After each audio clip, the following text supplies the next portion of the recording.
ETF index mutual funds నేర్చుకుని stock మార్కెట్లో రాణించాలనుకుంటున్నారా? వెంటనే ఈ నెంబర్కి కాల్ చేయండి. Hello viewers, welcome back to our channel. ప్రస్తుతం మనతో పాటు ఉన్నారు consumers affair committee chairman Mandadi Krishna Reddy గారు. సార్తో మాట్లాడదాం. నమస్తే సార్. నమస్కారం అమ్మా. సార్, రీసెంట్గా అమెరికా వెళ్ళినటువంటి ఒక మహిళ ఎయిర్పోర్ట్లో దిగగానే అక్కడ ఉన్నటువంటి officers, customs and border security officers ఎవరైతే ఉంటారో ఆమెను పట్టుకొని ఆమె దగ్గర గ్రీన్ కార్డ్ తీసేసుకొని దాని మీద విజిటింగ్ స్టాంప్ వేసేసారంట. అంటే గ్రీన్ కార్డ్ ఉన్న వాళ్ళకి విజిటింగ్ స్టాంప్ ఎలా వేస్తారు, అది అసలు ఏంటి ఒకసారి దాని గురించి? ఇప్పుడు ట్రంప్ వచ్చిన తర్వాత ఎలాంటి జాగ్రత్తలు తీసుకుంటున్నారంటే, అక్కడ ఉన్నటువంటి ఇల్లీగల్ ఇమిగ్రేట్స్ని పంపించడమే కాదు, పనికి మాలిన వాళ్ళు, పనికిరాని వాళ్ళు, అమెరికాకు భారంగా ఉండేవాళ్ళు, అమెరికా నుంచి ఏదైనా లాభాన్ని సంపాదించేటువంటి వాళ్ళందరినీ ఏర్పారేయమనేటువంటి పరిస్థితులు ఒక రకంగా ఆర్డర్స్ వచ్చాయి వాళ్ళకి. ఆ ఆర్డర్స్ ప్రకారమే వాళ్ళు ఏం చేస్తున్నారంటే, ఇప్పుడు మన పట్టుకున్నటువంటి లేడీ ఎవరుతున్నారు, షీఈ్ ఎ ఓల్డ్ లేడీ. తనకి ఏజ్లు, తనకు కూతురు ఎయిర్పోర్ట్లో వెయిట్ చేస్తుంది బయట. తను వచ్చింది, దిగిన తర్వాత తను కొన్ని క్వశ్చన్స్ వేశారు వాళ్ళు. అసలు ఎందుకు ఫ్రీక్వెంట్గా వెళ్ళి వస్తుంది ఇండియాకి? సంవత్సరంలో చాలాసార్లు వెళ్ళవడం, ఇండియాకి వెళ్తుంది, మళ్ళీ అమెరికా వస్తుంది, మళ్ళీ ఇండియాకి వెళ్తుంది, మళ్ళీ అమెరికా వస్తుంది, ఇలా తిరుగుతుంది ఆవిడ. ఇన్నిసార్లు విజిట్ చేస్తున్నావు దేనికోసం? నువ్వు ఏమైనా బిజినెస్ చేస్తున్నావా? నువ్వు అమెరికాలో బిజినెస్ ఏమి లేవు, కానీ ఇండియాలో ఏమైనా బిజినెస్ చేస్తున్నావా? అమెరికా ఏమంటుని ఇండియాకు తీసుకెళ్లే ప్రయత్నం జరుగుతోందా? ఇలాంటివన్నీ వాళ్ళు క్వశ్చన్స్ వేశారు. ఈ క్వశ్చన్స్లో తనకి ఇంగ్లీష్ 100% తనకు రాదు, కొంత వచ్చు కొంత రాదు. తను చెప్పిన ఆన్సర్స్ తికమక్గా ఉన్నాయి, సూట్ అవ్వట్లేదు.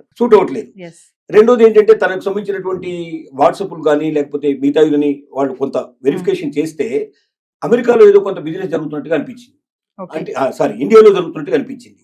అంటే అమెరికాకు సంబంధించిన డబ్బులు ఇక్కడ ఉన్నటువంటి ఇండియన్స్ ని అందరి దగ్గర డబ్బు తీసుకొని తను అమెరికాకు వెళ్ళి, అమెరికా లోపల తను ఇండియాకు వెళ్ళిన తర్వాత తను అక్కడ బిజినెస్ చేస్తోంది.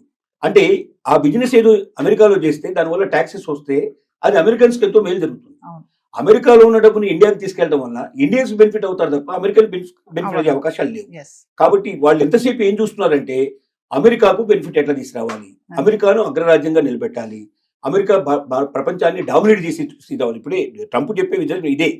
అమెరికన్స్ ఇంత ముందుకున్న గ్రేట్ అయిపోవాలి, ఇంతకన్నా చాలా బిగించాలి, ఇప్పుడు ప్రపంచం మీద అంతా ఆధిపత్యం చెలాయించాలి.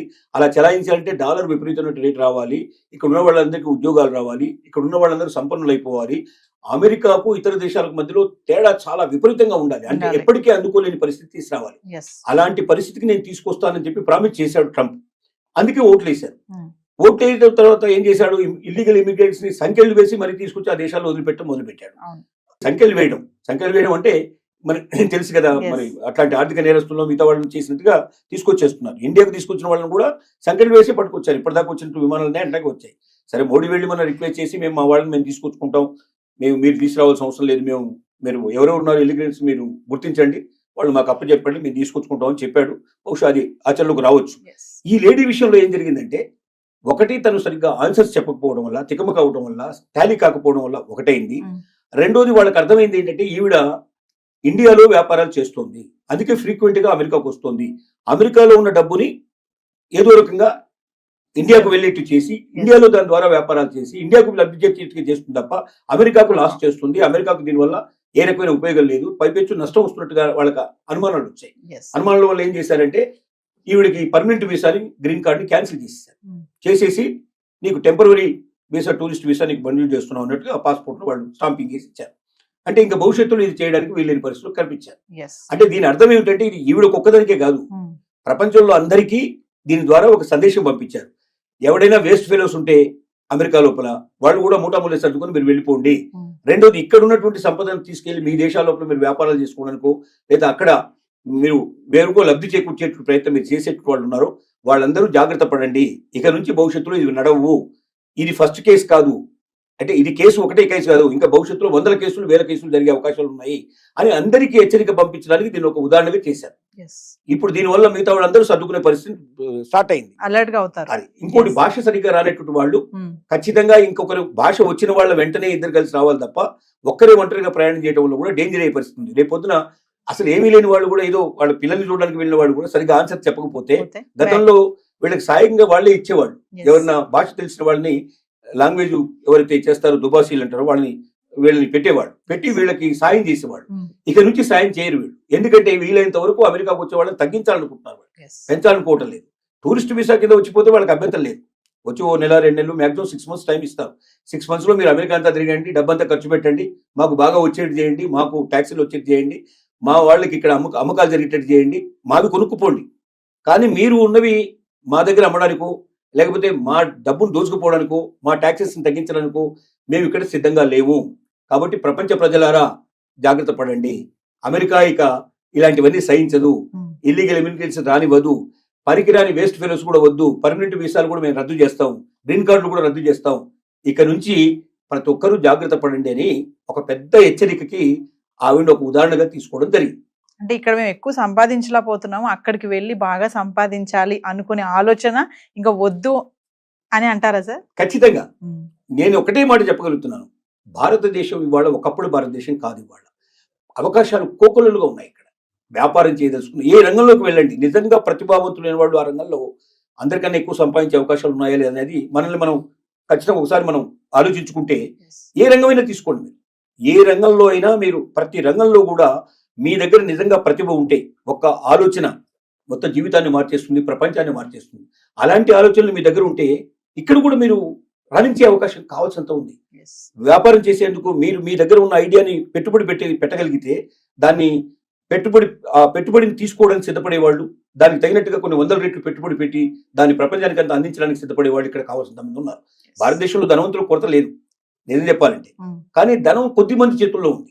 మొత్తం దేశంలో సంపద అంతా కూడా 10% దగ్గర ఉంటే 90% దగ్గర డబ్బు తక్కువ ఉండేట్లు పరిస్థితి ఏర్పడింది. కాబట్టి ఈ 10% లో ఉండేట్లు వాళ్ళు కూడా కోకోలుగా వాళ్ళు పెట్టుబడి పెట్టడానికి సిద్ధంగా ఉన్నారు. మీ దగ్గర ఐడియా ఉందా, మీ దగ్గర క్యాపబిలిటీ ఉందా, ఉంటే బయటికి రండి. ఇక్కడే లేని వాళ్ళు అక్కడ పోయి ఏం చేస్తారు? కాబట్టి ఒకప్పుడు అంటే ఇండియాలో అవకాశాలు లేదు కాబట్టి మీరు అమెరికాను వెతుక్కుంటూ వెళ్ళారు. ఇవాళ అవకాశాలు ఇండియాలో ఉన్నాయి.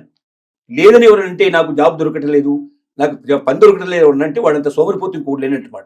ఎందుకంటే రోజు మీరు చూడండి, పేపర్ తీయండి ఒకసారి, పేపర్లు తీస్తే కొన్ని వేల జాబ్స్ కనపడతాయి.